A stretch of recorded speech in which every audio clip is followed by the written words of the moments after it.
ಮುಂಚೆ ಅಂದ್ರೆ ಸ್ವತಂತ್ರ ಪೂರ್ವದಲ್ಲಿ ಕಾಂಗ್ರೆಸ್ಗೆ ಆದಂತ ಒಂದು ಹೆಸರಿತ್ತು. ಅದಂತರ ಸ್ವತಂತ್ರ ಸಿಕ್ಕಿದ ನಂತರ ಕಾಂಗ್ರೆಸ್ ಪ್ರಾಬಲ್ಯ ತುಂಬಾ ಹೆಚ್ಚಾಗಿತ್ತು. ಆದ್ರೆ ಈಗ ಬರ್ಬರ್ತಾ ಇವತ್ತಿನ ದಿನಮಾನಗಳಲ್ಲಿ ಕಾಂಗ್ರೆಸ್ ಪ್ರಾಬಲ್ಯ ತೀರಾ ಕಡಿಮೆ ಆಗ್ತಾ ಬರ್ತಾ ಇದೆ. ಡಬಲ್ ಡಿಜಿಟ್ಗೆ ಇವತ್ತಿನ ಒಂದು ಸ್ಥಾನನ ಕಾಪಾಡ್ಕೊಳ್ತಾ ಇದೆ.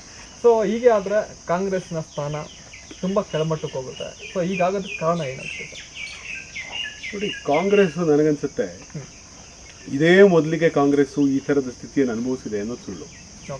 ಈ ಪೂರ್ವದಲ್ಲಿಯೂ ಕೂಡ ಕಾಂಗ್ರೆಸ್ ಇಂಥ ಎಲ್ಲ ಸಮಸ್ಯೆಗಳನ್ನು ಅನುಭವಿಸಿದೆ. ಕಾಂಗ್ರೆಸ್ ಇಂಥ ಏಟುಗಳನ್ನು ತಿಂದಿದೆ. ಸ್ವತಃ ಶ್ರೀಮತಿ ಇಂದಿರಾ ಗಾಂಧಿ ಅವರನ್ನ ದೇಶದಲ್ಲಿ ಎಲ್ಲಾದರೂ ನಿಲ್ಲಿಸಿ ನಾವು ಸೋಲಿಸ್ತೀವಿ ಅಂತ ಸವಾಲು ಹಾಕಿದ್ದು ನಾವು ನೋಡಿದ್ದೀವಿ. ಸ್ವತಃ ಶ್ರೀಮತಿ ಸೋನಿಯಾ ಗಾಂಧಿ ಅವರು, ರಾಜೀವ್ ಗಾಂಧಿ ಅವರು ಸತ್ತ ನಂತರ ಮುಗಿದೋಯ್ತು ಕಾಂಗ್ರೆಸ್ಸಿನ ಕತೆ. ಎಲ್ಲಾದರೂ ನಿಲ್ಲಿಸಿ ಸೋನಿಯಾ ಗಾಂಧಿ ಅವ್ರನ್ನ ನಾವು ಸೋಲಿಸ್ತೀವಿ ಅಂತ ವಿರೋಧ ಪಕ್ಷಗಳು ಅವತ್ತು ಸವಾಲು ಹಾಕಿದ್ದನ್ನು ನಾವು ನೋಡಿದ್ದೀವಿ. ಆದರೆ ಇದೇ ಶ್ರೀಮತಿ ಸೋನಿಯಾ ಗಾಂಧಿ ಅವರಾಗ್ಬೋದು, ಶ್ರೀಮತಿ ಇಂದಿರಾ ಗಾಂಧಿ ಅವರಾಗ್ಬೋದು,